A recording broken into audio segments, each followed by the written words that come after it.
My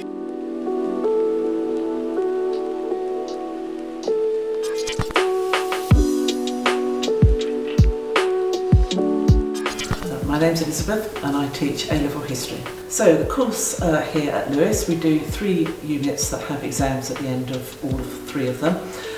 2 of them are about communism, so we look at Russia from the time of the revolution in 1917 all the way up to the fall of the USSR in 1985. And we look at things like how was the government organised, what about the economy, and we look at social changes, things like what happened to women or what about children and young people.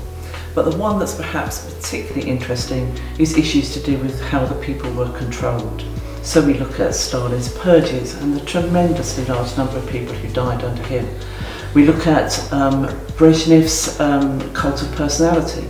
He was given 100 medals to make him feel good and given the Lenin Prize for Literature, even though his writing really wasn't very good. So we look at that for Russia, and then we do exactly the same thing for China, and this is all to do with Mao and his control over China. So we look at the government again and the economy, things like the Cultural Revolution and the way in which he got millions of young people to turn on everything that he didn't like. People like teachers, never a good idea, but also things to do with religion as well. And we look at social changes, some really good social changes that he did. And then our 3rd unit is about Britain, and we're looking at how democracy came to this country. So we start in 1780 when really very few people had the vote, just the very rich men, of course. And we go all the way up to 1928, when by then working class people, and indeed, heaven forbid, women have the vote as well. And we see lots of protest movements and how that actually came about. And then we have one 4th unit, and that's looking at Stalin again, when we're looking at how it was that he came to power. He shouldn't have come to power. He wasn't who Lenin wanted to come to power. He wasn't the most popular, and yet he did. And that's one piece of coursework. That makes up 20% of the course, and you write that sometimes at home, but also you have a lot of help doing it during lessons as well. To do the course, we like you to have passed your history GCSE if you've taken it. If you haven't taken it, that's fine, and you can still do the course if you're really interested and would like to. But your English language GCSE is very important, and we'd like you to get a 5 in that.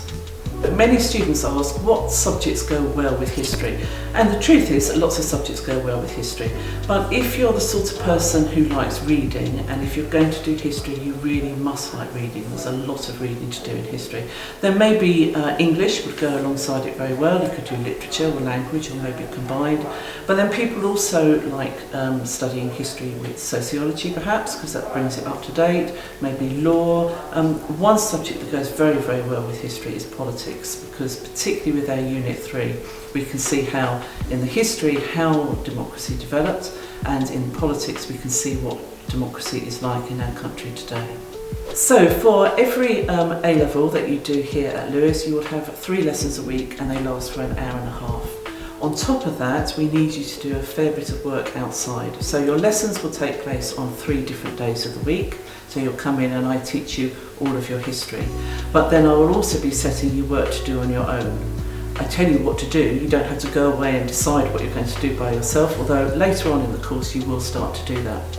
But for now we say that roughly you will need to do between 4 and 5 hours a week for history outside of the lesson times that you do. So people often ask, what do you do with A-level history?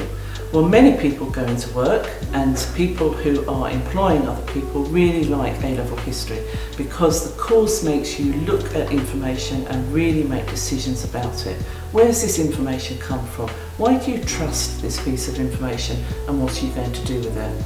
But many people, of course, they go on to university. Often they go on to read history, which is lovely, but perhaps they go on to do other subjects as well. And then after that, so many other subjects and courses and opportunities are open to you. So lots of people go on to do graduate schemes. Sometimes they involve history and sometimes they don't. Sometimes they go into the city, or they might go into public service. Many, many opportunities are opened up by studying A-level history.